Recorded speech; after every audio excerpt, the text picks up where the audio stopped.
I think them fading out the music and turning my mic on is an indication that it's time to get started. So yeah, I said a little noise to myself and the entire room hears me. Welcome everybody. This is the security team update and Q&A panel. This is mostly questions and answers today. So we got some prepared content, we've got some questions to ask you, and then we're gonna mostly have time for questions and answers at the end. There's a microphone in the center of the room for that when we get to it. Let's start off today with a poll about what aspects of Drupal security you find most challenging.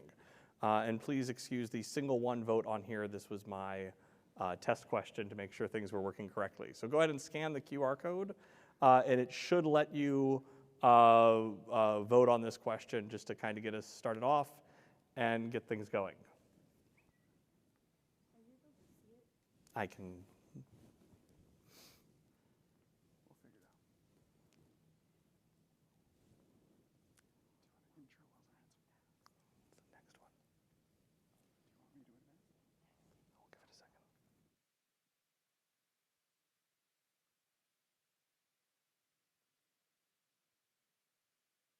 Okay.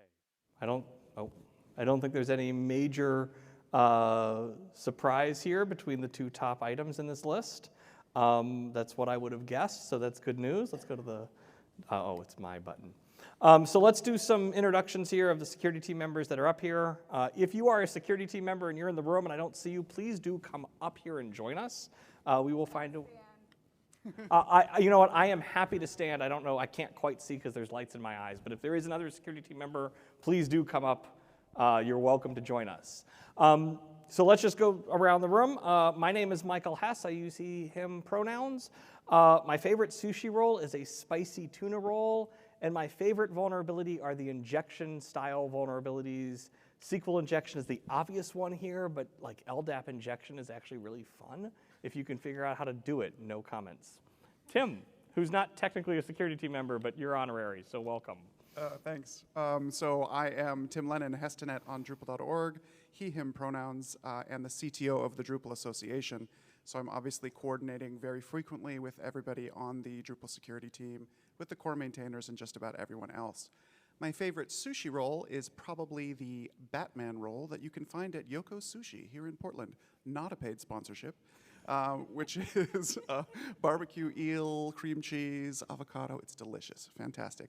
And my favorite vulnerabilities are always social engineering attacks because they trump every technical solution you put in place. Neil. Yeah, Neil Drum, he, him.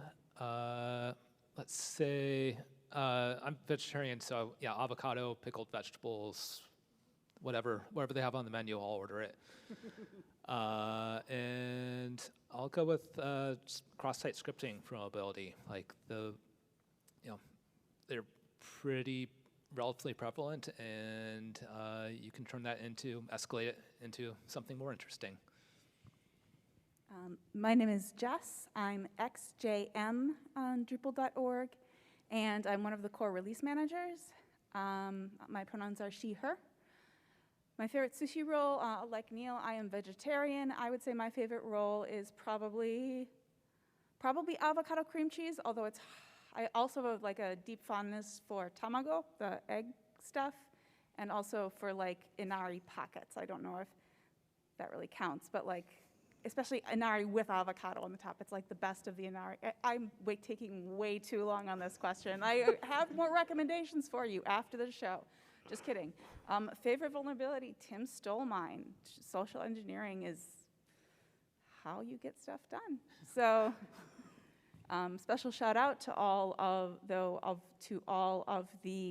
remote access vulnerabilities that we had during Drupal 8 development, because up until that point, Drupal was a system of forms, and so all the validation of data that came and happened through forms, and we missed a lot of spots in terms of protecting access over REST API, JSON API, and so forth. Those are more or less solved now, so you don't need to worry about them, but they were fun while they were happening. I'm Benji Fisher, he, him pronouns, but I work with a lot of people that I never meet in person, and if they don't want to keep track of it, I'm happy with they, them. I'm sort of a picky eater, so it's not really a question of what my favorite sushi roll is, but what my least unfavorite. So I guess something with tofu or seaweed in it would be okay. And my favorite vulnerability is DrupalGeddon, which I guess is a SQL injection vulnerability, but also could lead to remote code execution. And the reason I have fond memories of that is because it happened early in my Drupal career, and I'm proud of the fact that even though I was still a beginner, I got my site updated the same day. Thank you, everybody. I'm not used to people saying DrupalGeddon and fond of in the same sentence. That's what I was going to say. Like, I was going to say you might be the only person on this planet who would say that. But yeah, welcome up here. So, quick overview on the security team. Security team is a volunteer group of individuals that do work to improve the Drupal project. We have people in multiple countries. We have people who come from different backgrounds and have different corporate jobs, but we are ultimately a group of volunteers who come together to promote security within Drupal. What this breaks down to, if you like, the day-to-day interactions, is we mostly follow this process known as coordinated disclosure to help keep Drupal secure. We are involved in varying levels to the security-related Drupal initiatives. We coordinate work and sometimes advise with other open source security teams. We've been doing this, as someone said, Drupal is not in its infancy. We've been here for 20-ish years now, and so we have a lot of experience, and we get contacted by other security teams on, hey, this may be happening to us. How might you handle this? We also coordinate with other teams around coordinated release. If one of Drupal's dependencies is going to have a security release, we often get notification and help coordinate that with Drupal and help coordinate messaging. Jess? And it also goes the other way. The Drupal security team is not just responsible for Drupal core. We also handle advisories for contributed modules that opt into coverage. So we both collaborate with outside projects, Drupal's dependencies, peer projects like Typo3, et cetera, but we also ourselves are responsible for core and a sea of contrib modules. Thank you. There's a couple of things that we don't do that some folks sometimes assume that we do this. We don't proactively search for vulnerabilities in code. Most security teams in like a corporate world will actually proactively try to find vulnerabilities. We don't proactively find vulnerabilities as a team responsibility. There are individuals on the team who spend a lot of time trying to find vulnerabilities in code, but it's not like the overall duty of the team. And we don't actually fix compromised sites. You can't call us and say, hey, come fix my site. Having said that, there are team members who do sell their services and are happy to help you on that edge. But as a team overall, we don't have a 24/7 phone number to help fix sites. So what is coordinated vulnerability disclosure? Effectively, what we want to do is make sure that all of our ducks are in a row before we let the public know about a problem. The other alternative here would be a zero-day disclosure where, hey, we found an issue and it's just public immediately. So we will gather the information and coordinate sharing information privately, get a fix working, test, validate the fix, write release notes, write release announcements, get the patches ready, and try to publish all that within a controlled time window. And it kind of looks like this process. We have a vulnerability that comes into the team. Sometimes the team reports its own vulnerability. Sometimes this comes in from a third-party researcher. Sometimes this comes in from a module maintainer who's like, I think I've got a problem here. Can you help me with this? We validate the vulnerability. We will, if it's not a valid vulnerability, we'll let the reporter know, hey, this is not a valid security issue, or we can make it public. If it is a valid issue, we will invite the maintainer of that code base, whether it's a contributed module, a contributed theme, a part of core, whatever it may be, thank you, to work with us. And we'll go back and forth and figure out fixing the issue, testing the fix of the issue, eventually writing a security advisory, and then committing the code and releasing that security advisory. Another program that is part of the collaboration between the Drupal Association and the security team is the program that is called Drupal Steward. So if you are not familiar with this, the idea behind Drupal Steward is to give site owners extra time to deploy highly critical security updates. So we have probably all been in a situation where there is a significant security release, but our clients or our own change management process typically takes time. We might need some period of approvals before we're allowed to deploy code, or it's happened on a weekend, whatever the case is. And so Drupal Steward is a mechanism through the DA in collaboration with the security team to give folks more time. And the way it works is it's a web application firewall product. And so certain platform hosting providers in the program, today those providers are Acquia and Pantheon, as well as the Drupal Association directly offer this web application firewall product. So basically you subscribe to this, you route traffic through our WAF, and then in any case of a vulnerability that is covered under the program, we write rules to reject the exploiting the exploitation attempt against that vulnerability until you have time to actually deploy the update, right? So it just gives you a little bit of extra time to plan when you're doing an update. If you are international, it helps you sort of extend the window compared to when this thing might be released, et cetera, et cetera. So it's one of the ways that the security team collaborates outside their core responsibility of the coordinated disclosure process. And I do actually want to mention another example that I don't think comes up later, we don't actually have a slide for. But you heard in the Dries note about, as part of the Starshut concept, both automatic updates and a project browser, and the notion that we also don't want the regular low-code users to have to be able to use a command line to install their code, et cetera, et cetera. For software to update itself, it has to be especially secure. And the update mechanism itself has to be especially secure. And so the security team worked really closely with the DA and the core maintainers to help identify the mechanisms by which we are securing automatic updates in Project Browser, to hire third-party audits of the implementations of those mechanisms, and all sorts of things like that as well. So that's one of those not necessarily core responsibilities, but one of the extensions of those responsibilities that we get involved in. And I'm going to go back for 1 second because the transition here was really weak. Once this coordinated disclosure comes out and you get the notice that, hey, a piece of code you're using has a vulnerability in it, the concept here is that you update your site. And so code comes out, you get a notification, hey, you're running this contrib module or core itself is vulnerable, you update your site. And that's kind of the culmination of that coordinated release mechanism. And so if you have issues getting your site updated in time, maybe it's a highly critical vulnerability, this is the cue in for Drupal Steward. Drupal Steward kind of sits in the middle and gives you a little bit more time. Okay, so this session is normally about security best practices. Sometimes we've done live hacks during it. We've spent a lot of time in this session and in future sessions previous sessions about discussing Drupal 7 end of life. We're going to do that again today. But I did want to bring up this slide real briefly. There are some really easy best practices that you can do to help keep your site secure. And next year, when we're not talking about end of life, we will get way more detailed into these. But the easiest thing you can do is keep your core, your contrib, and all the third-party libraries you're using up to date. It's really easy. Well, depending on your site, it can be really easy. And it's the most straightforward way to keeping things secure. Audit your permissions.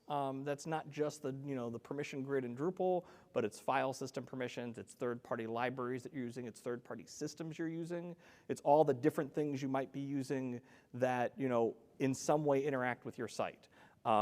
If you have Google Tag Manager, for example, and you allow non-trusted people into Google Tag Manager, that's actually a security issue, for example. And then make sure you've got backups and you're testing your backups. I've been involved in lots of security issues where, you get those backups, oh yeah, we've got a backup, we're good, and the backup files have been empty for 6 months, and no one noticed. So, are you using Drupal 7? This one should be fun, as Jess said.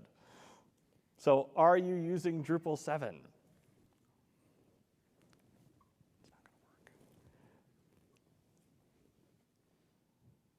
I can't do the Slido while we're in progress, but I'm raising my hand for that one too, so no shame. Yeah, I'm actually really happy to see Yeah, that top this is number. great. I'm wondering if there's a bit of like self-selection going on based on the people who attend this conference and attend this session. But this is, We're Yeah. clawing our way back the other way. Yeah. So, still Drupal, though, go ahead.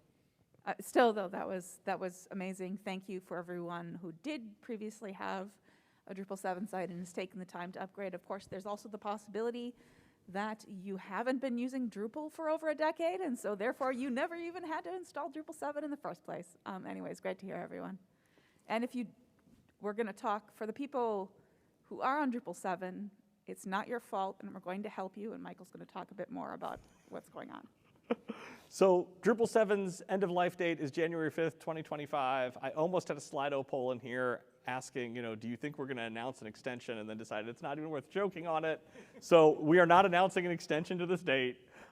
Just to be clear, this is the end of life date. This is not, there's lots of, I've gotten personal emails saying, hey, you're extending this again another year, right? No, we're not. This is the date. So January 5th, 2025, it's a calendar invite for at least me and some other people up here. And so let's kind of talk about what this is going to look like and kind of the transitions that we're going to go through as we get here. First of all, you need to migrate off of Drupal 7. Drupal 7 is going to be end of life, and you've got some migration paths that you can go. The easy one is Drupal 10. It's still Drupal. It's somewhat familiar to you. Yes, you're going to have to rebuild portions of your site to make that work, but we're going to talk about some ways around that a little bit later on. If Drupal 10 isn't right for you, there's other open source content management systems, there's static websites, there's software as a service, and there's not upgrading your site. Taking your website off the internet is an option here.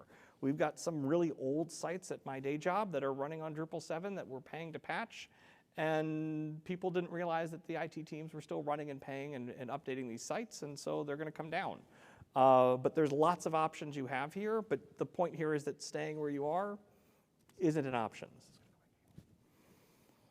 One thing that we will say, we want to talk a little bit, I just mentioned the Drupal Steward program before, and so you need to know something that's really important is a lot of the infrastructure around Drupal 7 also gets shut off around the end of life. So for example, the packaging system for packaging releases for Drupal 7, and a lot of the update infrastructure at some point will get shut down or deprecated. And so we might not be able to make an emergency release even if we wanted to, right? So you really do need to be aware that that date is a firm date and an important date. However, that Drupal Steward program I mentioned before does give us some recourse.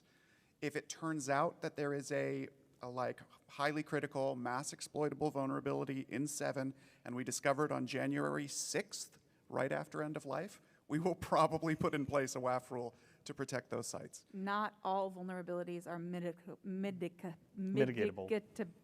that with a WAF rule. So what he's saying is, in a very, very rare circumstance, we might be able to help a little.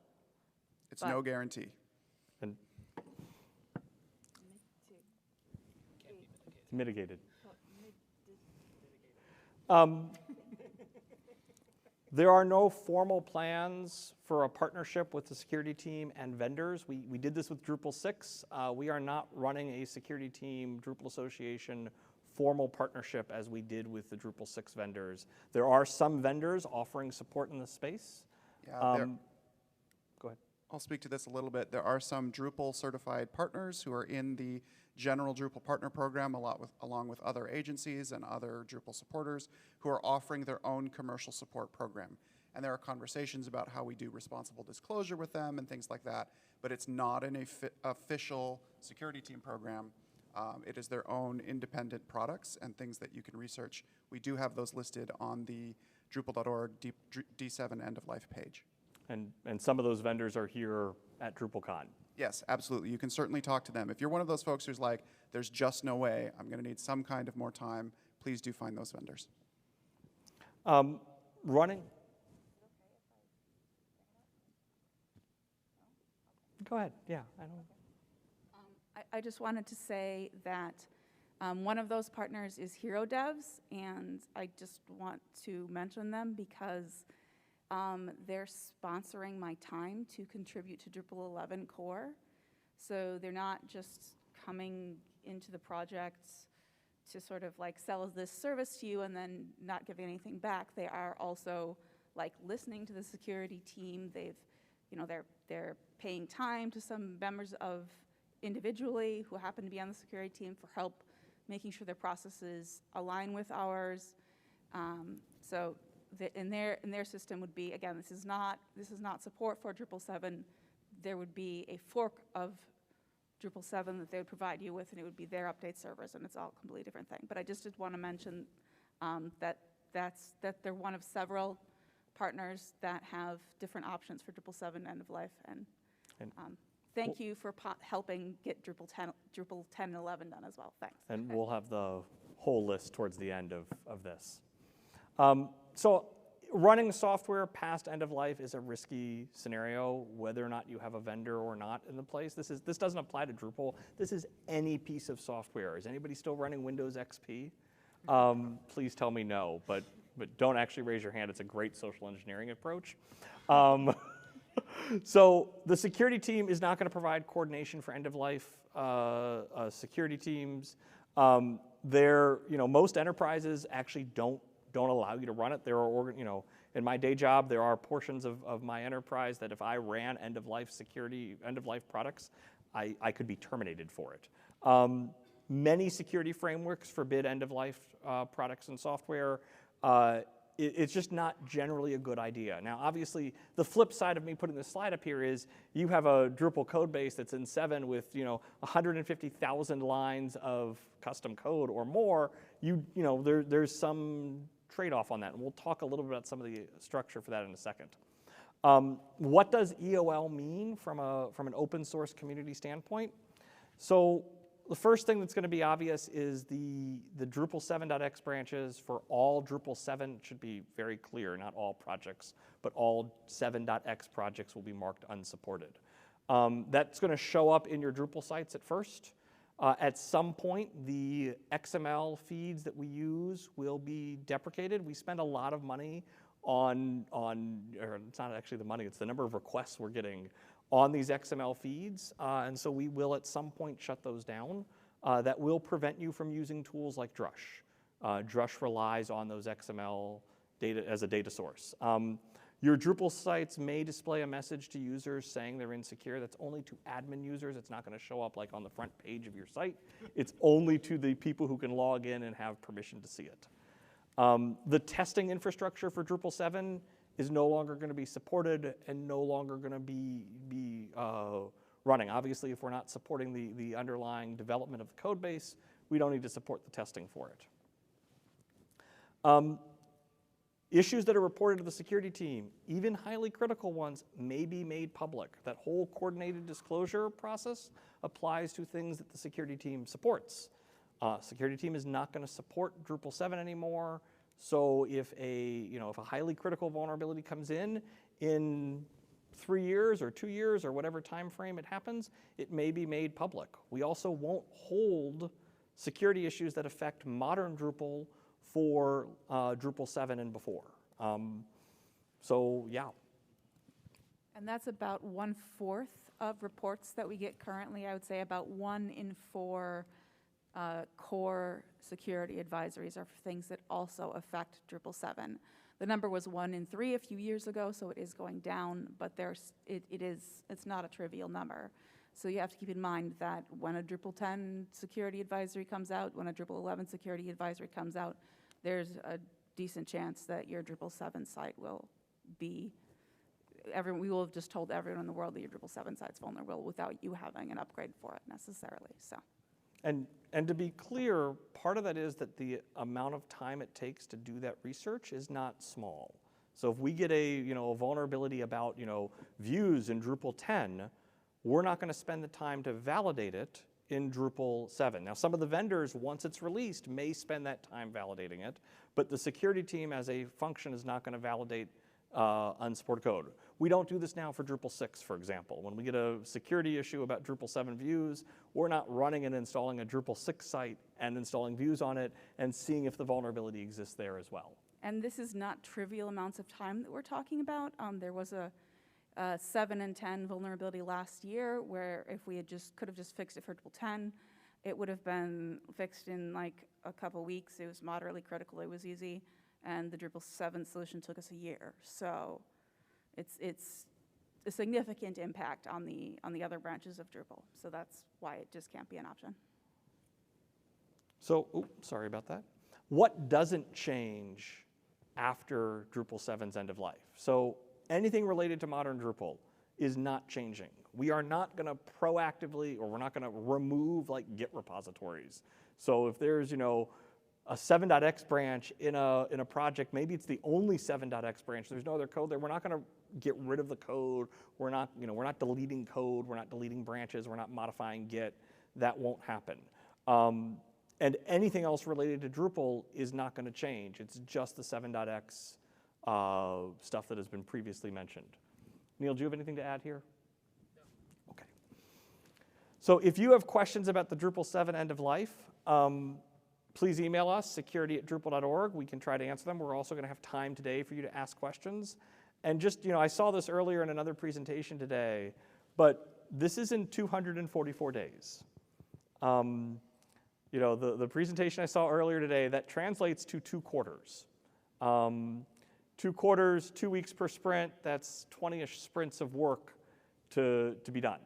And so this is the time to start thinking about what it looks like to get off of Drupal 7 sites. Couple options here is you can migrate yourself. There's a lot of resources that the community have put together to help you migrate your code. And I apologize about not generating a short URL for that one. Yes? And besides that page, which has some content there, there's also the live migration channel in Drupal Slack, which has a lot of helpful people on it. What is the channel name? Migration? There's also a D7 soft landing channel in Drupal Slack that discusses plans for options for how to make the transition smoother and alternatives that people have to going to Drupal 10 and so forth. So that's another channel where there's some community ideas, and you might be able to, if this really is a problem for you, look for people who can help. So the other thing is that there's a list of partners from the Drupal Association at different scales who can support any migration work that you might need. So there are partners who are specifically focused on enterprise scale clients, those who are focused at the mid-scale, and even all the way down to the freelance level to help relatively small sites, one-off jobs, or to be sort of like supplements to a tiny team to help you get this over the finish line. All of these, the short URL to find all of these different things is just drupal.org/D7EOL. And then you'll find all of these links that you might need. So I do want to bring up retrofit. Retrofit is this really interesting approach to running your Drupal 7 module in modern Drupal. Matt, who I don't know if Matt's here. Is Matt here? No.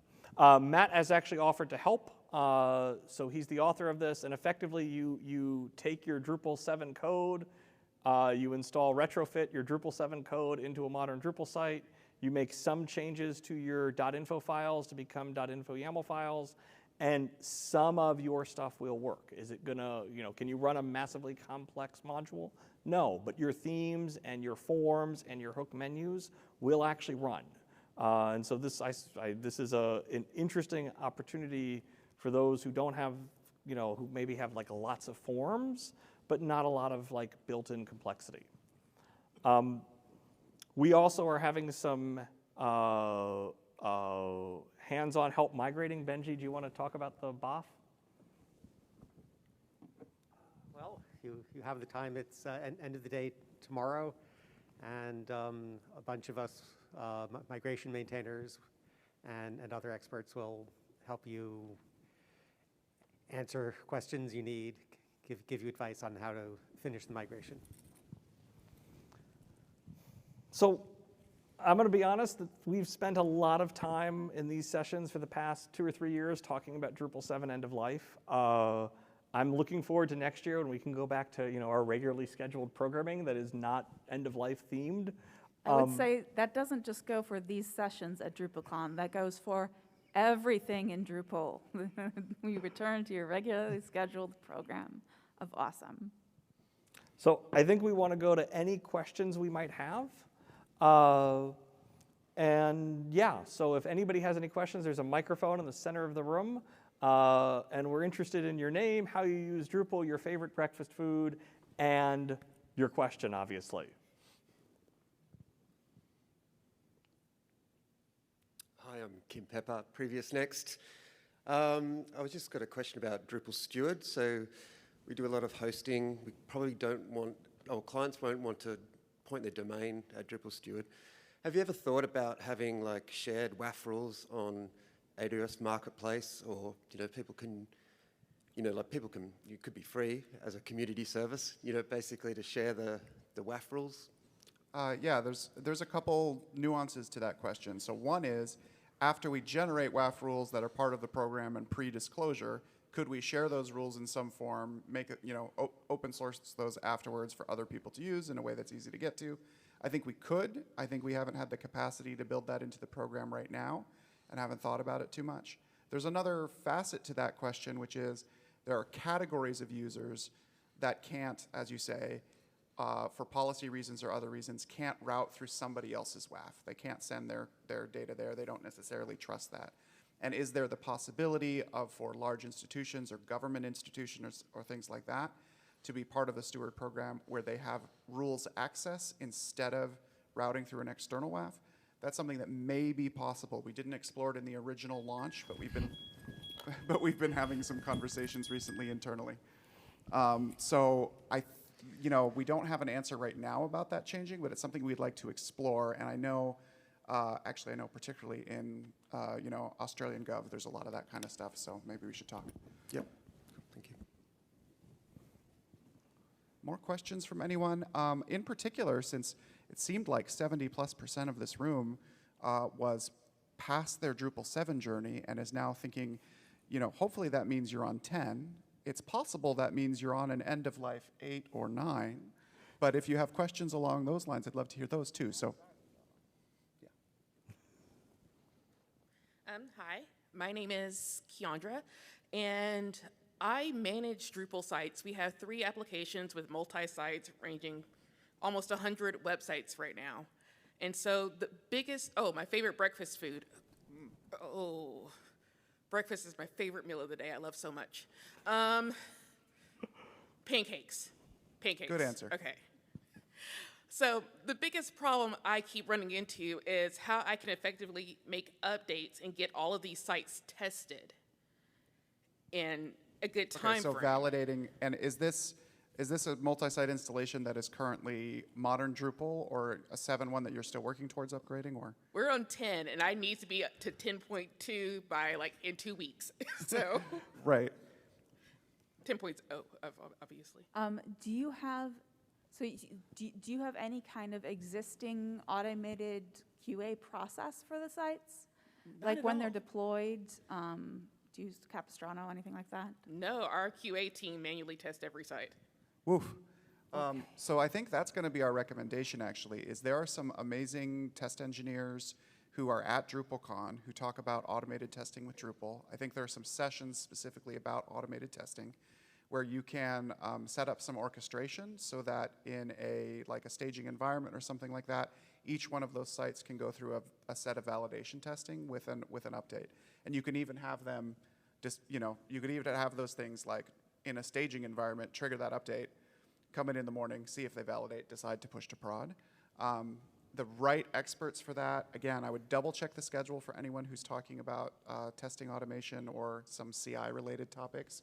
And then in the contrib room, I think there are going to be people who have some of that expertise.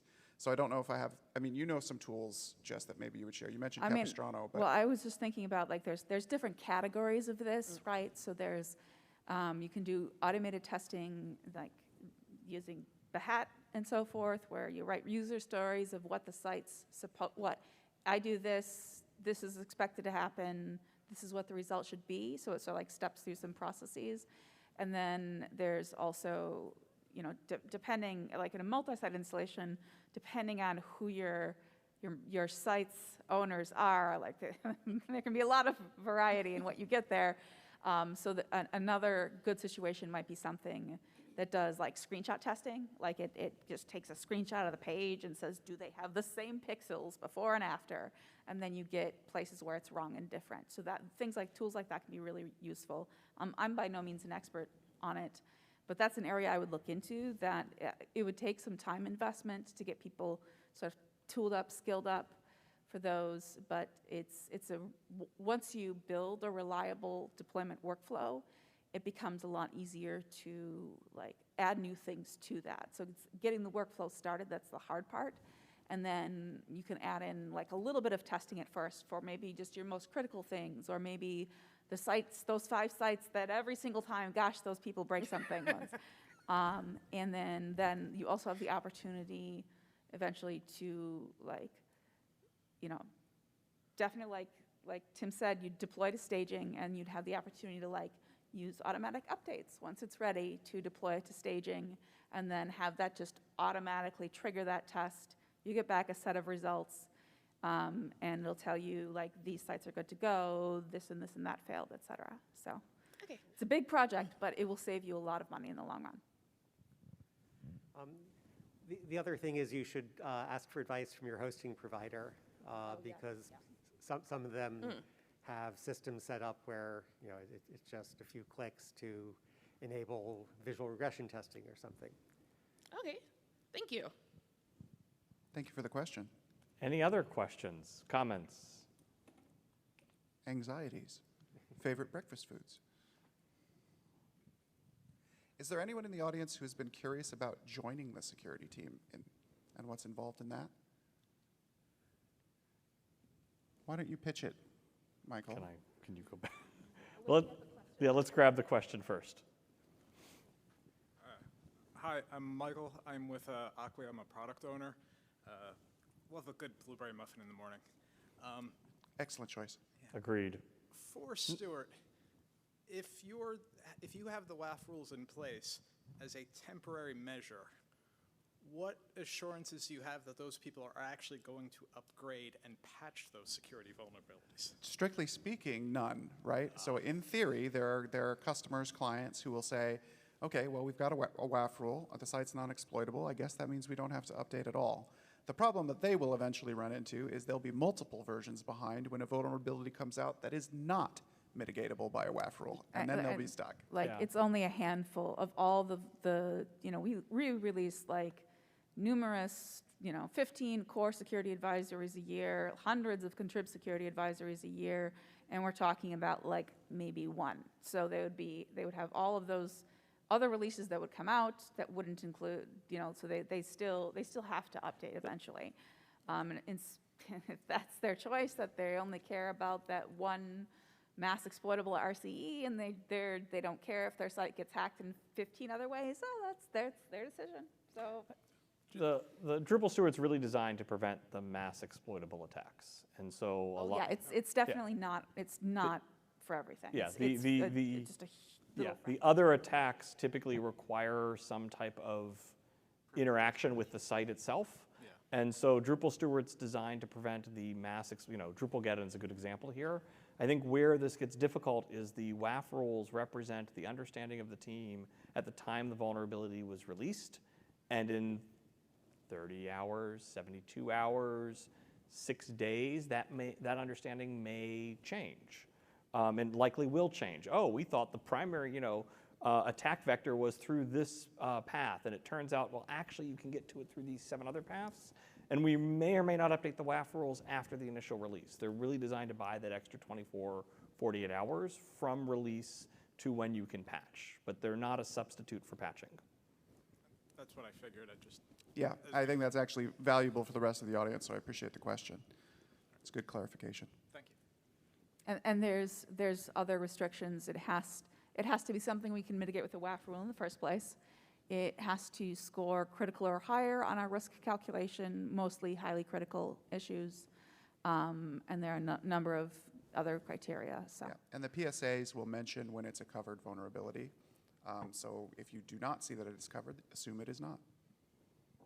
The essays, you mean? PSAs. Or, well, Drupal both. steward items are PSA'd. Yeah. The lack of a PSA will also give you Yeah, information. the lack of a PSA indicates it's But it probably is not. in the security advisory. It'll tell you each time this advisory is not covered by Drupal steward. Yep, yep, all of those things. Any other questions, comments, concerns, compliments, complaints? All right, Oh. here we go. Oh, we got two more. We got 2 people. Go ahead and stack up the line, that's fine. Sorry. Okay, so when you go to the module and you see that it's been backed by the Drupal security team, what does that process look like? That means that the module author has opted into security team workflows. So in the event there's a security issue report in that module, it will go through that coordinated disclosure process that was outlined earlier. And the actual fixes are up to the maintainers of the module. Like, they know their code base better than the security team does. And mostly the security team is, motivating the module maintainer to, reminding them if they forget to look at it, and reminding them, hey, fix it. Or, there's a lot of good module maintainers. I mean, we who do it right away. validate their fixes. Like, we help them make sure that the fix they've given fixes the bug that was reported, and we help them with things with, like, writing the security advisory and getting it released to the community and announced and everything like that. So that's what happens behind the scenes, and it's, that means that all security reports from that module should come to us, and that makes it so that we can get them out to sites at the same time. So and the purpose of that coordinated disclosure is so that everyone finds out at the same time, so that bad actors can't try to use the information to start reverse engineering an exploit for this issue they found out about, while other people in the community don't have the information. For modules that are not opted into security coverage, those security vulnerabilities they may be reported to the team, but we'll tell the people just to file the issue in public. They may be sitting in the public issue queue. It varies widely whether or not the owner of the module does anything with the information, but it definitely lacks that central coordinated disclosure in that fixed time to protect everyone in the community. Okay, thank you. Thank you. I've always been curious about the calendar, that there's a certain Wednesday of the month when security updates get pushed. How is that something that can be planned? And I'm mostly curious about it because I'm doing the updates on multiple sites. And, they're all coming out Wednesday, but I'm just curious about how that works on the back end. So a lot of it is about coordinated disclosure, what I just said. Very, very rarely we will decide that something is so serious that we'll do an off-schedule release for it. The only 2 circumstances that really comes out in is when we're sort of forced to, because another project is disclosing something on a certain day at a certain time, and it's been agreed with that project that we will disclose it with them on that day, on that time, either because a researcher is doing a talk on it in Black Hat the following day, or because, I'm not sure, some people might remember back in 2016, there was this, it was Heartbleed, what was the SSL thing? Heartbleed. There was, Heartbleed. there was this SSL vulnerability that was like coordinated across the entire internet, and we happened to have a vulnerable component in core, so we had to do the update plan with that team and everyone. So that was one of the few times we had to do it off window. Another time it might be done off window is if we find out about something and it's already being exploited in the wild. At that point, we would do an emergency release to try to, reduce the number of sites that are affected. But in most cases, what we find is that for issues that aren't already being mass exploited, the exploits start once we publish our advisory and someone figures out how to reverse engineer that back to the bug. We're very careful in our security advisories to try to keep as much information out of it as possible, but it's, some fixes just kind of make it obvious what the problem is. So we make the decision to wait for those issues. Even though we know about the issue, the information is kept very restricted. We don't share it with anyone outside the security team or whose expertise is not needed to fix it. So if it's in a contributed module, obviously we need to bring the maintainers of those modules into the conversation to make sure it gets fixed safely. If it's with Drupal core, there are a few core committers on the security team, but we'll also bring in the subsystem maintainer if possible for advice on how to fix the issue in the best way. But you know, there's definitely outstanding technical debt in terms of the security, you know, profile of core and contrib. But when something is ready to go, we make a decision for core.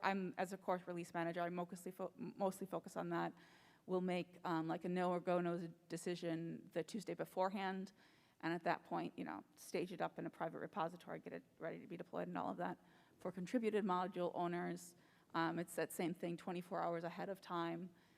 If they're ready, we schedule the release for the following Wednesday during the window and help them get that release out and published. And if they're not ready, then it slips to a later week. And the overall schedule, it is Wednesdays. Core gets the third Wednesday of the month, contrib the rest of them.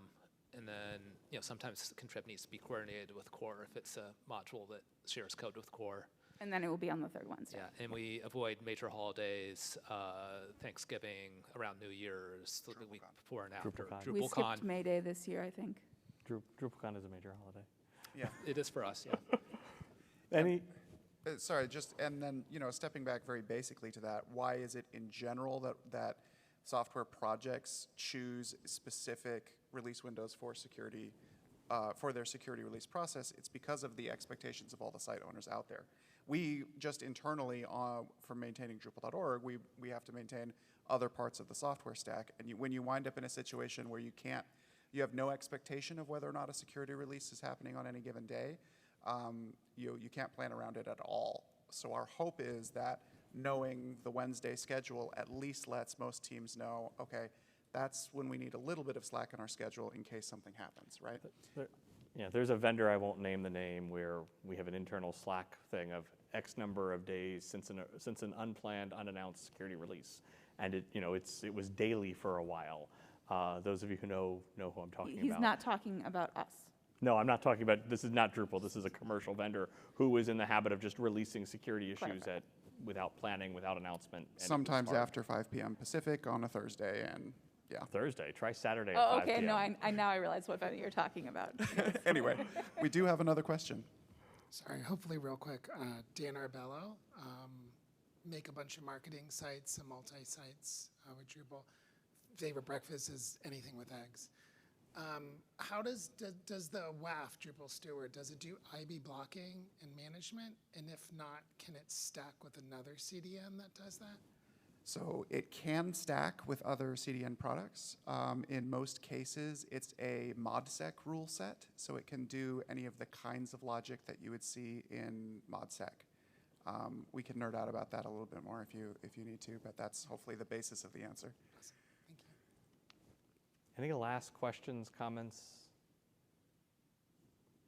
Well, thank you, everybody. Please remember to keep your sites updated, and feel free to come up and ask questions if you've got any questions. But otherwise, have a wonderful day, and join us at the contribution opportunities. I also encourage you to check out the automated updates session. If Drupal updates, if you were one of the people that said Drupal updates, gosh, that's part of what's making things difficult for me in my life, it's worth checking out.